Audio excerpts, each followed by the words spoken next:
Hi everyone, hi Marla here from No Regrets End of Life Planning, and today I'm delighted to be joined by Father David, who is a Catholic priest from, I'm just checking, Sacred Hearts Church in Berkhamsted and also Corpus Christi in Tring, and they're both in Hertfordshire for those of you that don't know. Hello David, lovely to meet with you. Lovely to be with you too. It's nice to kind of see you. Obviously, it's all we've met before, so it's always. But it's kind of nice to also meet on this forum as well. And it's good to be able to kind of speak with you today, or to kind of share some ideas and some thoughts about kind of end of life issues, and kind of maybe draw from some of the experiences that I've gained as a Catholic priest, not only in the parishes but also in hospital ministry and also in the hospice ministry as well. And it's good actually to have a forum where we can kind of talk about death in a healthy way, and looking at whatever our faith system, whether it is of a faith or of no faith, to kind of look at those questions. I think perhaps we're beyond the time where, certainly in my parents' generation and before that, where heaven forbid we don't talk about death, we don't talk about what next. And I think it's encouraging actually to look at those aspects. And I say this to some of our parishioners as well in our parishes, to be looking at certain things, to be making sure that there's a will in place, to have instructions as well regarding their funeral service, because as you can appreciate, it helps the family as well, because when a loved one dies, there's lots of things going on in people's lives, and if there can be certain things put in place, it makes it so much easier for the family then to draw on that um, kind of piece of paper or information, so that they know what your wishes are. Because I think sometimes that can be the quiet sadness, that when somebody has died, that perhaps their wishes aren't fulfilled because they haven't been written down or recorded in some way. So yeah, I think it's healthy to be able to kind of talk about death and what next, and how we can plan in a way that is acknowledging our wishes, and also to help our families. So yes, I'm happy to talk with you today. Oh, fantastic. Thank you, David. How long have you been a Catholic priest?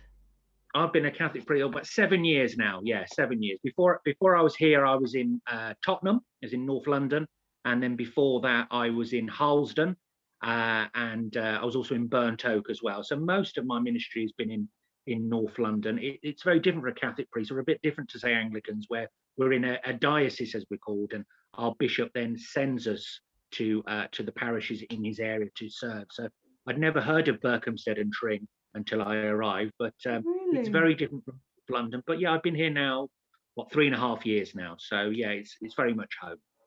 Right. Oh, fantastic. I've just realised I'm going to change this to. Oh, there we go. So we can both see each other.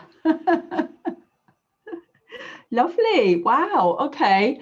Oh, that's such important work that you do with So how do you do parishioners like approach you about the end of life planning, or do you speak about it in your sermons? Is that how it? A bit of both. A bit of both, if I'm honest with you. Sometimes, when people have heard news for themselves, then they obviously want to speak with me and put things in place. So that tends to happen, say, with some of the hospice work, or if Right. people have been told information about an illness. It can also have an impact when a loved one also has been told some news, whether in terms of a terminal illness, and it has an impact, on that person's life, whether it's maybe a family or a loved one, or we get that sense of our own mortality, if you like, when we see that somebody who's an old school friend, or somebody who's a neighbor, and they have died. It kind of makes us think, about how have we prepared. But as I said in my introduction, sometimes I also say what we call our homilies in our sermon is also just an opportunity as well, just to gently remind people. I don't mention this every week, of course, but certainly at certain times where I will be saying, have you thought about, putting even the practical things as well, putting things like your will in place, or power of attorney, just making those decisions, which I think, as I said, it's healthy to kind of look at having that kind of planning in advance, so that you can be Definitely. assured that your wishes will be put in place. And also at the same time, when somebody has lost someone, like a parent, say, for example, and if it's sudden, that your family members are in that sense of, you know mourning, and to give them that comfort that they can actually draw upon, oh, this is what mom wanted, or this is what dad wanted, Yeah. rather than, heaven forbid, being in a situation where they're not thinking clearly and decisions are made for them by others, which might be just in terms of convenience. So, it might be because they are, in this state of mourning, that they're not thinking, perhaps, for want of a better expression, clearly, they're not thinking the fuller picture. And perhaps by having a little bit of having that conversation with our loved one, it doesn't have to be morbid, but having that conversation and perhaps having something written down so that family members say, oh, this is what my mom wanted for her funeral, or this is what my dad wanted, or my grandfather. Because sometimes we don't have those conversations, or we have them too late when perhaps a family member isn't in a mental capacity to have those discussions. Yeah. So that's why I think it is, whatever denomination, whatever faith you are, to kind of have those, humour the language, grown-up conversations, to be able to kind of say, yeah, this is what I would like, this is what service would I like.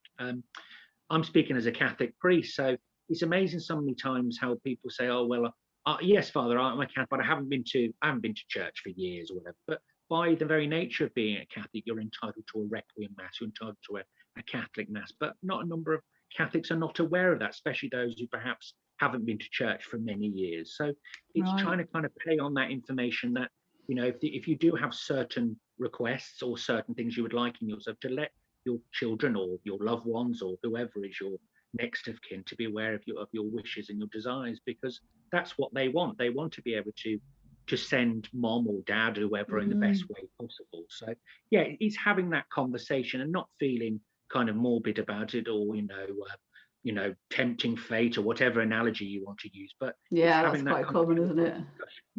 Yeah, so that, and it's not easy. Don't get me wrong. I suppose I'm in the field where death is a reality, and certainly during this time of COVID, we've had many funerals. Oh wow! Many funerals. But again, it's having that dignity and to be able to do this, sometimes with limitation restrictions because of numbers that can attend a funeral service at this time, because they are restricted as well.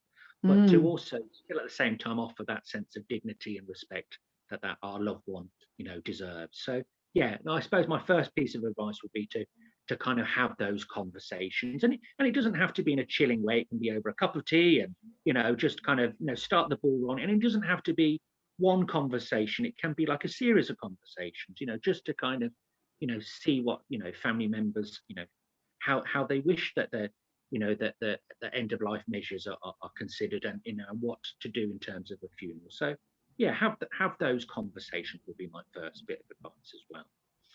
Great, thank you, David. Yeah, I think you touched on two really important words: dignity and respect. Yeah. For us as a Christian, as a Catholic, we are made in the image of God, and whether you are a believer or not, that there is that, as you said, that innate dignity that each person holds, whatever their faith or not faith that they belong to. And I think it's acknowledging that every person is a blessing. Every person has that, as I said, that dignity, that self-worth. And sometimes we can feel with how life hits us that we're not worth much, or we don't deserve much, and that's so far from the truth. We all have this dignity, this worth, and we might not feel it at times, but be assured that that is so true. By I would say, as a Catholic priest, by our very nature, we're made in the image of God, so we have this innate preciousness and value and dignity. And I think that's one of the things about discussing end of life, is to kind of also acknowledge that dignity that person has, because as a follower of Christ, I believe that this is not the end. We pass through this life to enter into eternal life. So again, it's very much part of our journey of life. Yeah. Oh, lovely. Oh, I love that. And yeah, I loved how you shared about the everyone has dignity, and we're all incredible beings, aren't we? Yeah, exactly. So exactly. Spot them. And it's not, you'd think that's an easy given, that people would know that, but the number of people who don't, they don't think they're precious. They don't think they have a dignity. They don't think, and maybe life has caused that, or certain situations, but we can always start again. we can always, whatever issues or mistakes or difficulties we had, we can start from today. Yeah. These things in many ways shouldn't, they can, but they don't always have to fully define us of who we're going to be tomorrow. So what's ever happened yesterday shouldn't have that full impact of paralyzing us for tomorrow. So yeah, everybody has that sense of dignity, and whether you are a 25-year-old athlete who's running the Olympics, you have a value, you have a dignity, and whether you are an old lady or old man who's 103 and who's gasping their last breath, they also have that innate dignity as well. Absolutely. Oh, that's so lovely. Wow. And what's your experience about I think about like honoring people's lives, like celebrating people's lives? Is that very much in the Catholic view? Very much so. I mean, in the nature of our funeral service, or what we call a requiem mass, we commend that person to God. So for the life that person has lived, we commend them to God, and we, if to use a kind of secular analogy, we send them off to the next part of their life, which is eternal life with their God. So that's very much, it's a kind of passage of life. So that for us, death is not the end. For as followers of Christ, as followers, and for a number of faiths as well, that this is not the end. That's probably where we're different to say, for example, a person who's a humanist, and I've been to a number of humanist services, and they've been great with great dignity and great respect. But we offer something more than that as followers of Christ, that we say that this is not the end. We trust in faith. That's why all our readings at our masses are always filled of hope, because we have come to our earthly life, but we trust and believe that we're with our God who has conquered sin and death, and that we enter into eternal life with him. So yeah, very much our funeral service is about this sense of hope, and a number of other faiths would be of that as well, that this that we go back to our maker, to our creator, to our being, or whichever imagery is used. So, and you'll find that actually with a number of faiths actually, that this is not the end. This is, we enter into new birth, new life, new creation. There's a lot of that sense of that. It's almost positive recycling, if you know what I mean. There's something more than this, and I think that's certainly a lot of the of funeral service, or requiem masses, of the language we use, that it's about being with our God. That we're in a place where there is no suffering anymore, there's no pain. That also that there are, we use John's gospel, where there are many rooms in my Father's house, we go to rest and be with him. So certainly in the requiem, yes, of course, there is tears, there is mourning. Somebody has lost their family member. Of course, there's a sadness there, but we trust and hope that this is not the end. And often I find that gives people comfort as well, that yes, somebody's earthly life has come to an end, sometimes sudden, sometimes after a long illness, but that they are now with their God, that there is no suffering anymore. And that's our dream and hope, to rest in our God, where there is no pain, suffering.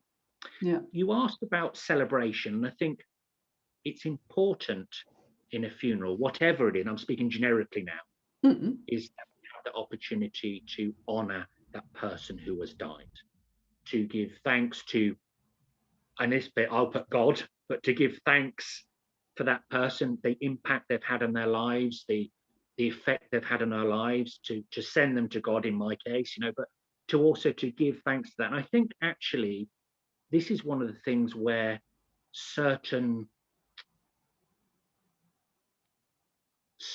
kind of misunderstandings of death can kind of rob us from that. Let me explain. At the moment, you'll often see on the television in the day where they'll talk about things like no frills funerals, straight to the creme, or just a no impact, no fuss.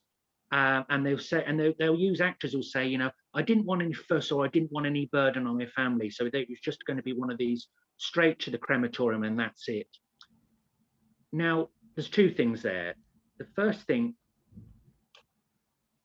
I can see the sentiment of the person who's made that, I don't want to put my family through this or whatever, but it does, in some ways, the intention is to be honorable.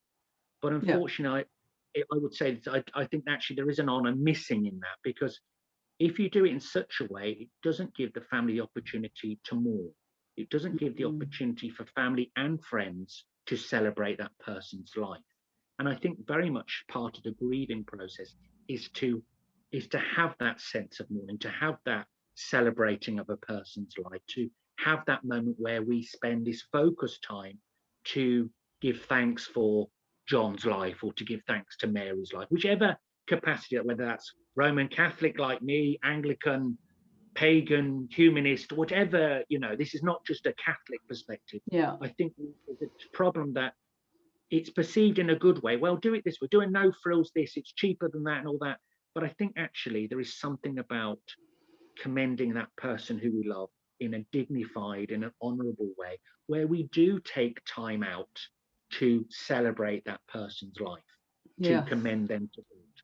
Because A, they deserve it, and B, as mourners, we deserve that as well, to have that time.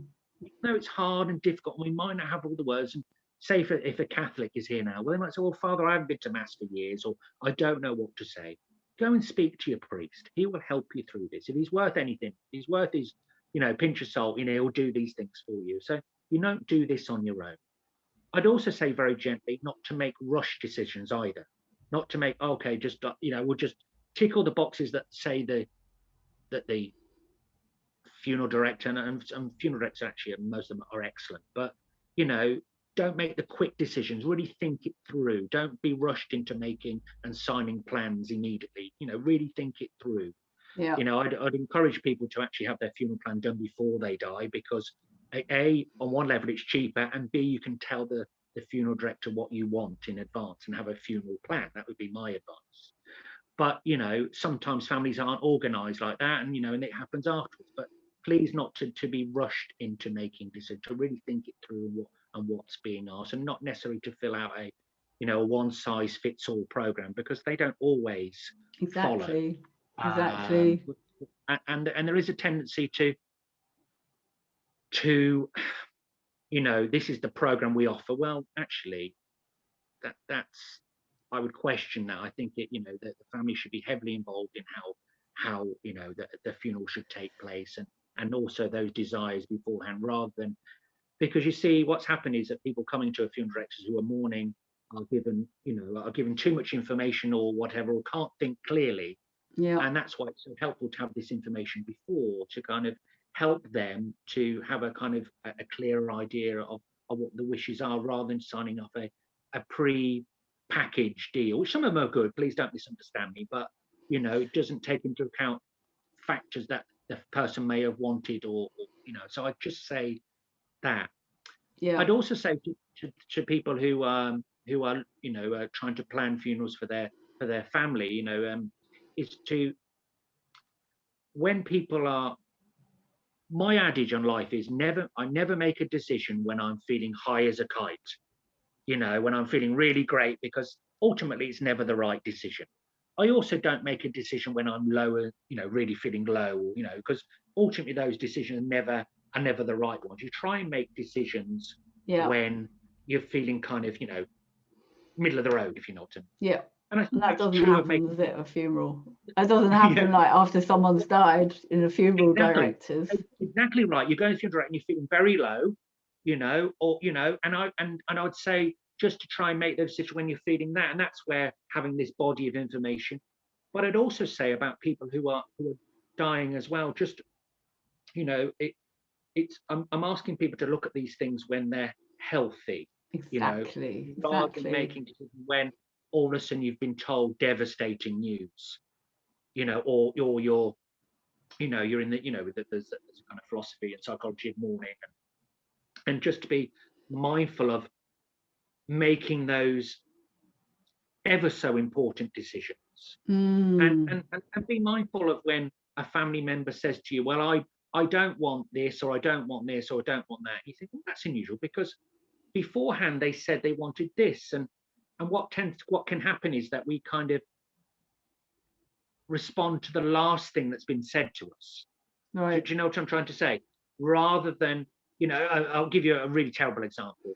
Mary, she's a she's a good Catholic. She wants the whole works. She's been going to mass all the years of her life. And then when she's really struggling or feeling down, she says to the family members, you know what, I don't want anything. I don't, and she's only saying that because she's feeling low. Yeah. The rest of the time but what tends to happen is we can only probably hear the last words. I'm not saying we shouldn't do what our family member asks of us, but just to kind of have our family's viewpoints in a wider perspective. Exactly. Remember what they were saying to you when they were not poorly. Remember what they were saying to you, because yes, the imminent death can focus somebody's mind, but also, we can make poor decisions when we're feeling low. Oh, and really? Sometimes I'm trying to honor, that actually, I know Mom said this or Dad said this, but 5 years ago they said that, and to have that in your in discussions.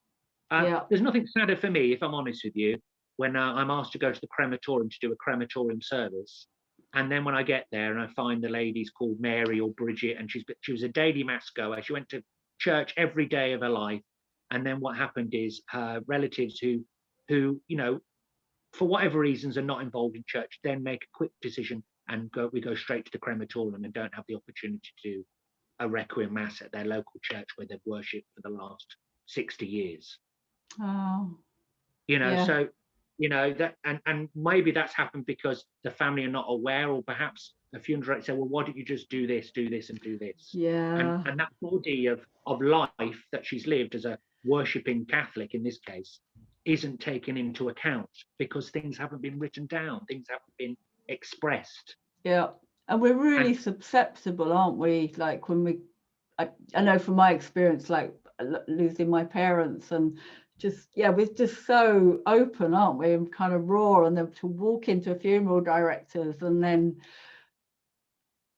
so hard to make decisions, and they're really expensive decisions as well, aren't they? It's not just a couple of quid. And that's how some of the advertising is pointed at the moment. It says things like, oh, well, don't have a no fuss funeral and it will save you loads of money. Well, they still cost as well.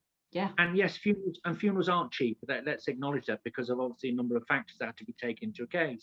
But nevertheless, it's something that it's the last gift that we can offer to our family member, in terms of, and of their life. And hopefully, I mean, that's what I'm trying to encourage people to kind of really think about, funeral plans prior to this. But, I know that isn't always possible, but it's also to acknowledging that our loved one is valuable to us, and to actually send them off in a dignified and commendable way. And as I said, I find it quite sad when I've got somebody who's been a daily mass goer, who's attended church every day, and then you find that that what they probably would have wanted hasn't been fulfilled for various reasons, because hasn't been thought through, or perhaps and please don't misunderstand me, funeral directors, some of them are amazing.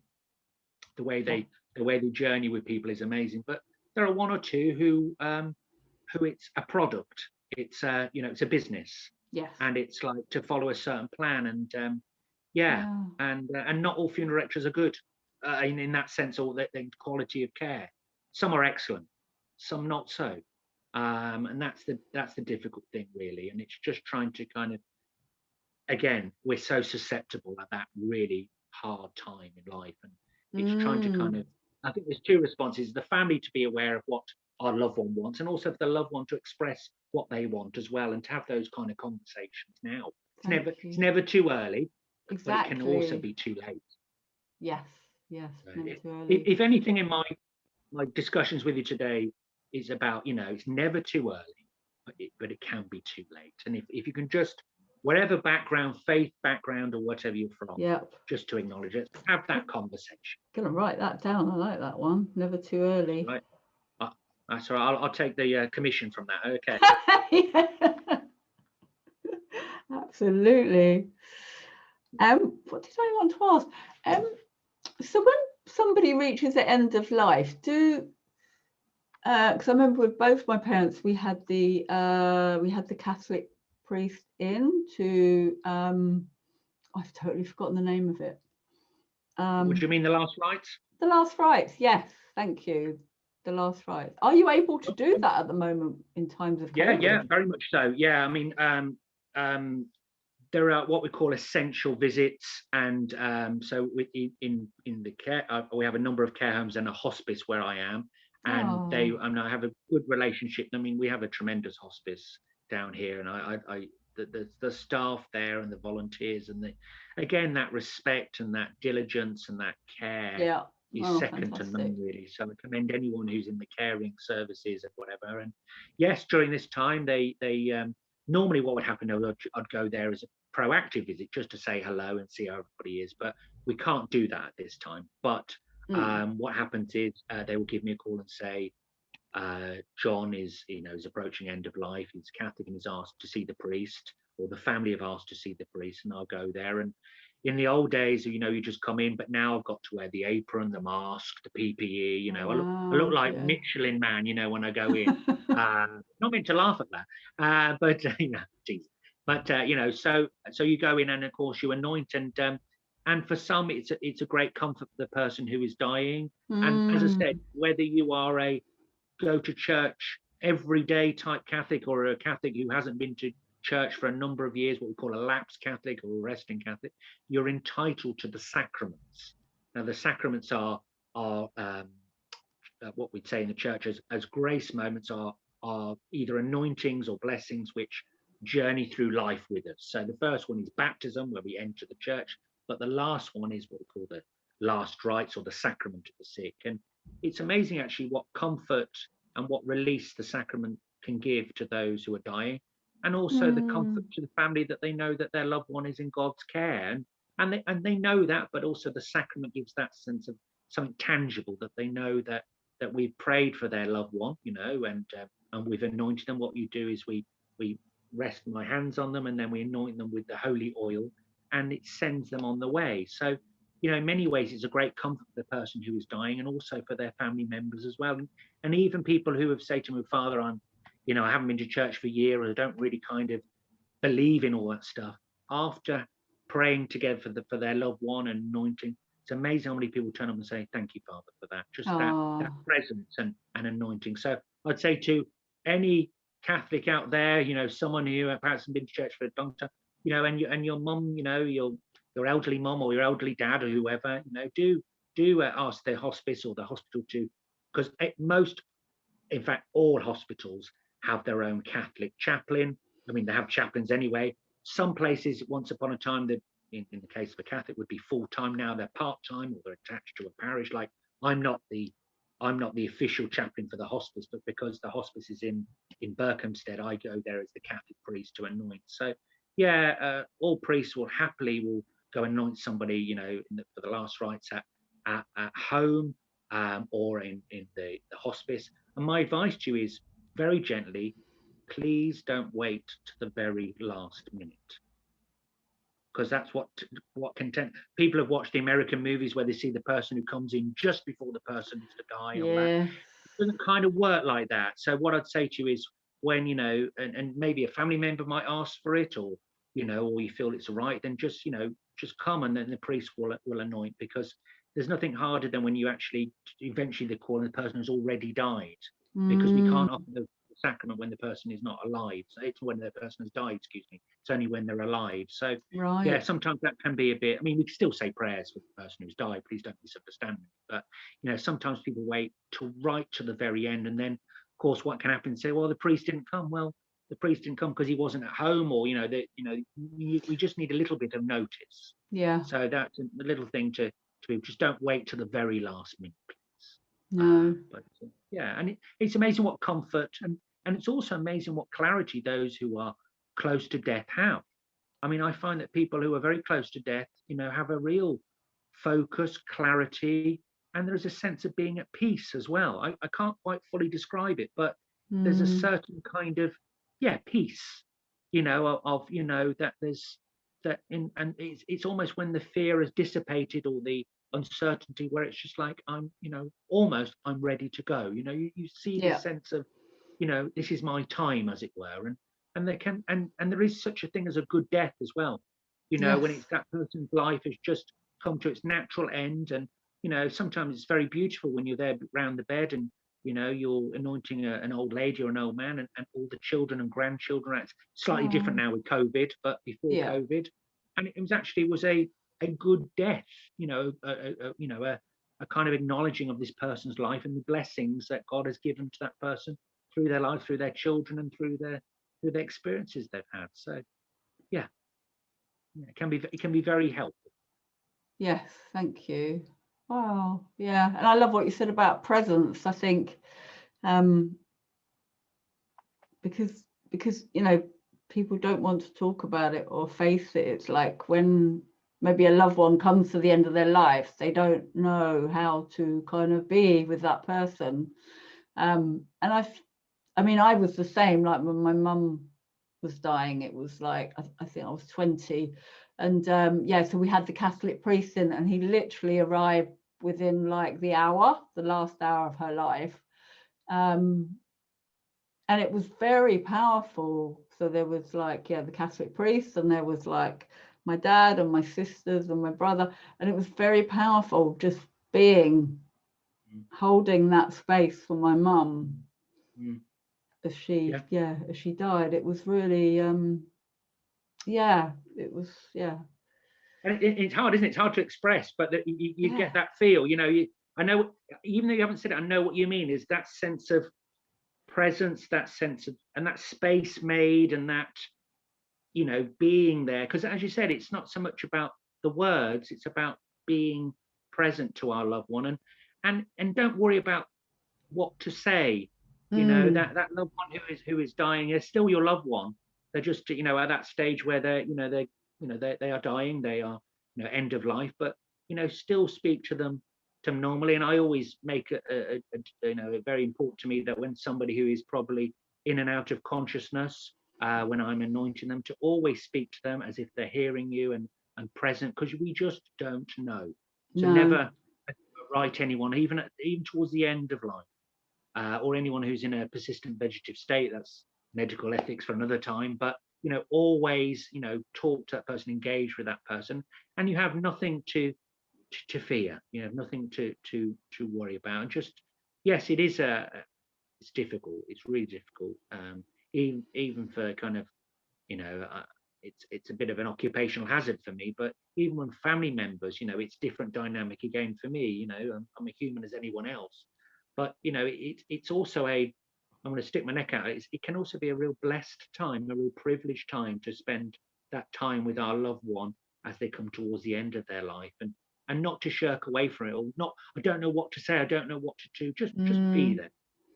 If you're not sure what to say, hold a hand. Hold your yeah. loved one's hand, hold your husband's hand, hold the nurse's hand, hold whoever's there, you Mm, know, and you know, yeah. and don't worry about about what to say. Don't worry, just being there. That's the key. Exactly. Oh, thank you.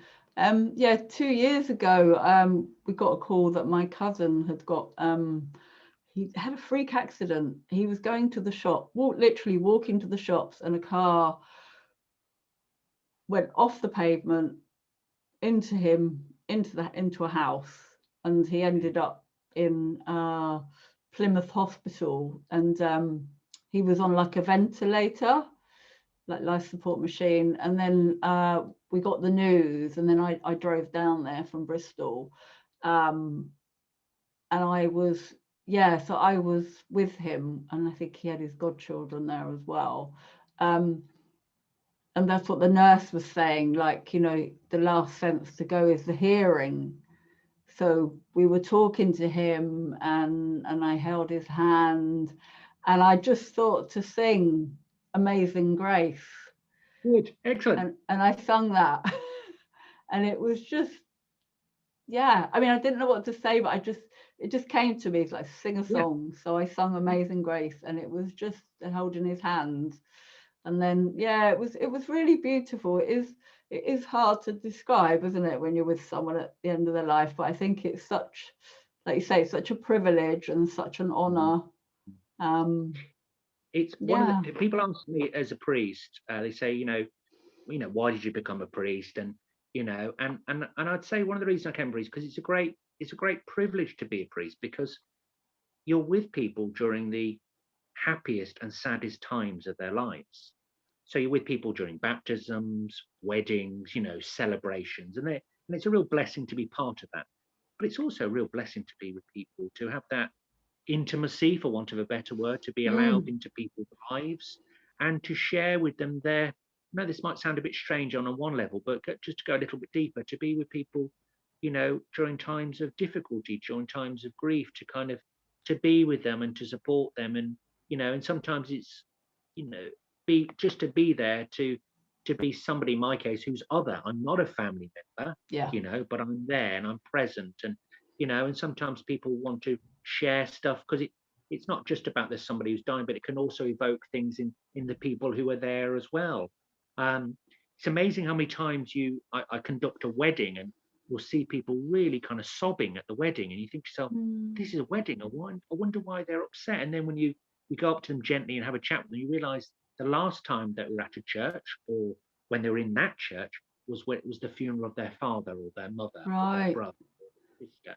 So Yeah. sometimes, it's important as a priest to be there to kind of support those who indirectly involved, but also some of the things that come out that we've perhaps suppressed or haven't realized or haven't dealt with, or whichever terminology you want to use. So yeah, Mm. certain kind of things can emanate, if you like, or can be evoked in times of death or difficulty. And I have to say, to be involved and to offer some comfort when a family are suffering a loss, whether that's expected or sudden, yeah, it's a real privilege.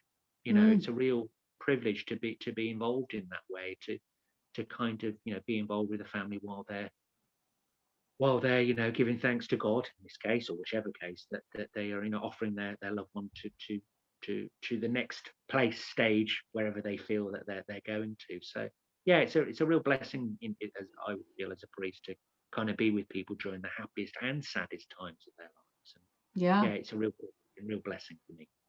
Thank you. Yeah. I mean, that's part of life, isn't it? Like life and death are kind of like the same. Yeah, yeah. The same. You can't have one without the other. It's true, and it's true, So, and yeah, it's true, and it's a thing that we try not to talk about. Oh, well, we'll talk about that when it's the right time, or and we sometimes have a thought. We have a mathematical logic about death. Oh, well, I'll die when I'm 95, or when I'm 90, or when I'm 85. As well as I do, Marlon. There's people who die every day, and they're not 95, they're not mm, 90, they can be half that, they can be even younger, yeah. but I think we try and put it away as sometime in the future. And I'm not saying it has to dominate all our conversations, because I think we'd go mad if we did that. But I'd say it's healthy just to have those, as I said, it doesn't have to be a long drawn out evening, but it can be like, have you thought about, dad, mom, have you thought about, this or that, the other, and see what comes of it. And sometimes you can be really pleasantly surprised. Like now, my mum is very open about things like that. Yeah, she's planned everything, to the nth degree, and that's really great comfort for me and my dad, for me and my brother. My dad, however, west coast of Ireland, Irishman, never really wants to talk about those things. So I gently have to kind of just, what happens, Dad? Or have you thought about this, or whatever? And sometimes say, well, whatever you think, son. You're the priest and all that. Well, that's kind, but it's not that helpful Yeah. on one level. But even in my own sense of family, you've got that mom who's very open to talk about these things, and has always seen. My mom was a nurse, so she's got a kind of positive image on this.